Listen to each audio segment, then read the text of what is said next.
Hi everybody, I welcome you to this short encouragement.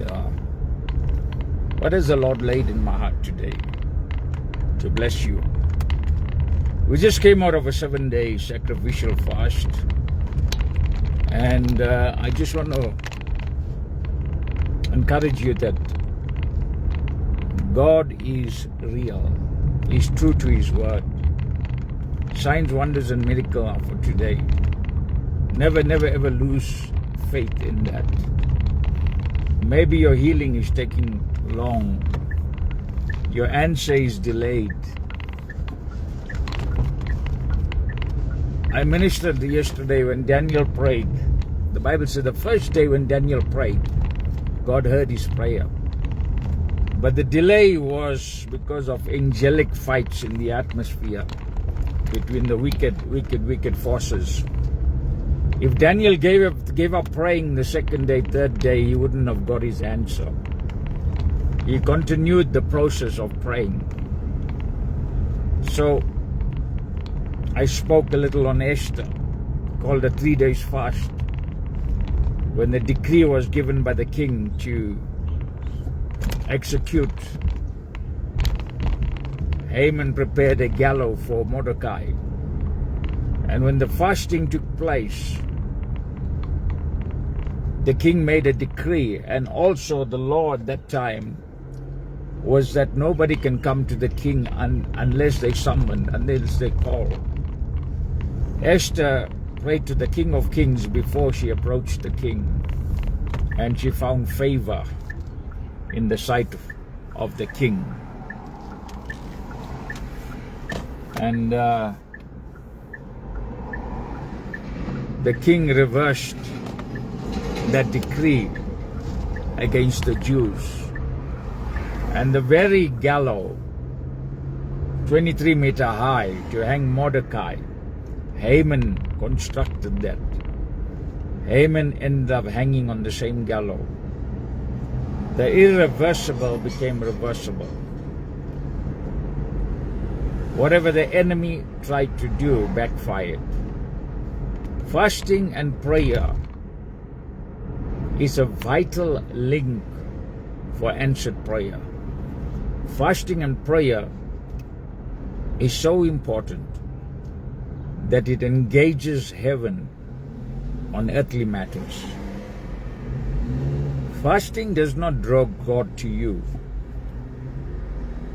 Fasting draws you closer to God. Fasting draws you closer to God.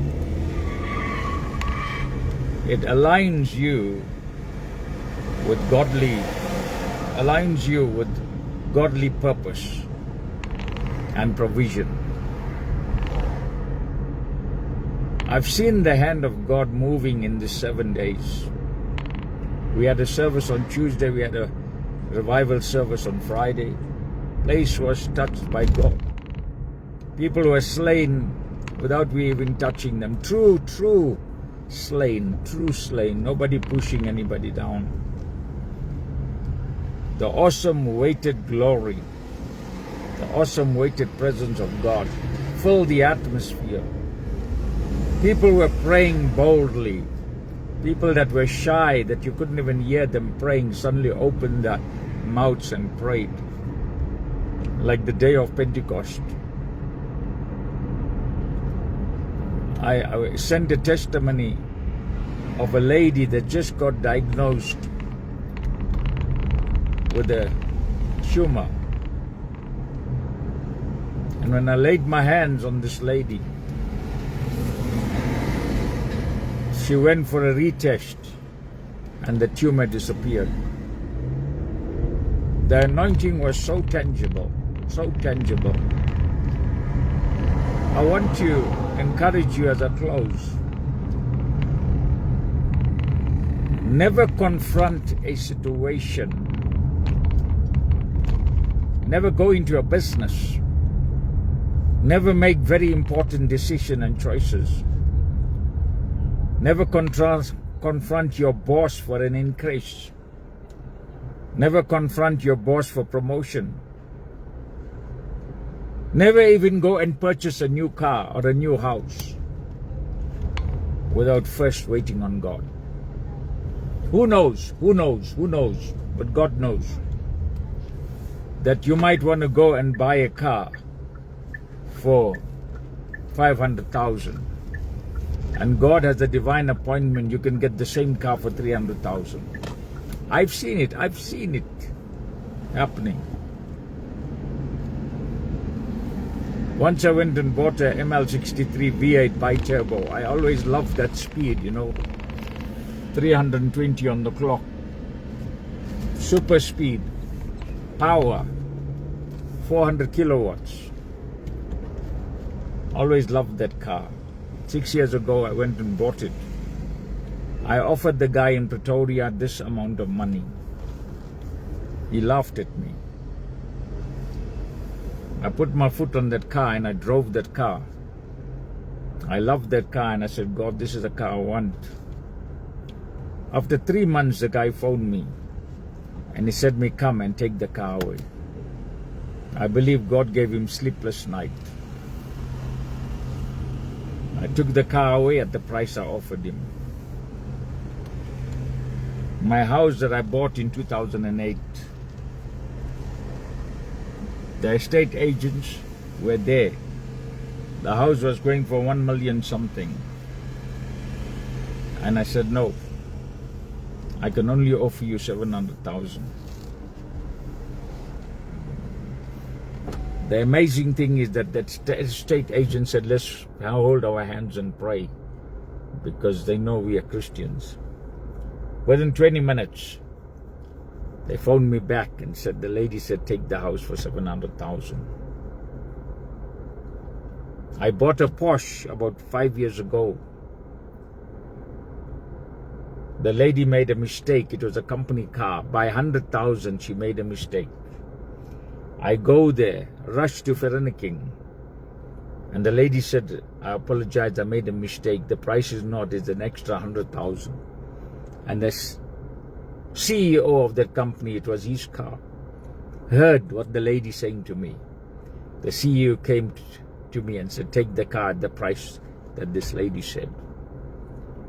Miracles upon miracles. When you pray before confrontation, many of you messed your marriage up, missed issues in church with your pastor, leadership, congregation, with deals and tenders, and prematurely jumped and spoke via your emotions, and you missed something that could have been turned otherwise. Learn from Esther. Learn from Daniel. Esther prayed 3 days and fasted before she approached the king. And the king granted her favor because the King of Kings approved her first. Daniel could have given up for his prayers to be answered, but he fasted and prayed for 21 days. And God answered. The process took long. The delay wasn't a no. The delay was just there because there were spiritual battles. There's many battles that you face, and you're trying to use your intellect, you're trying to use your friends, you're trying to use human strategies. But in the spiritual, there's a door locked. The key is in there and locked. Unlock that key first through prayer and fasting. Let's emphasize more on prayer and fasting. I wrote on social media last week, pastors, bishops, apostles, divert a little from teaching on 5 principles of wealth, 6 keys to success, 10 keys to prosperity. Engage prayer. It's prayer that will change this world. Prayer that will change the government. Prayer that will change our schools. Prayer that will change our universities. Prayer that will touch our suburbs and communities. Prayer engages heaven. Prayer is one of the most powerful weapons. So my prayer for you is, start praying. If you haven't prayed before, start praying. And you will see your situation change. The spiritual will override your natural. Let's meet on Tuesday, Divine Connection, 7 o'clock. I want to pray with you. Share this message. God richly bless you. Have an awesome, awesome Monday. God bless you.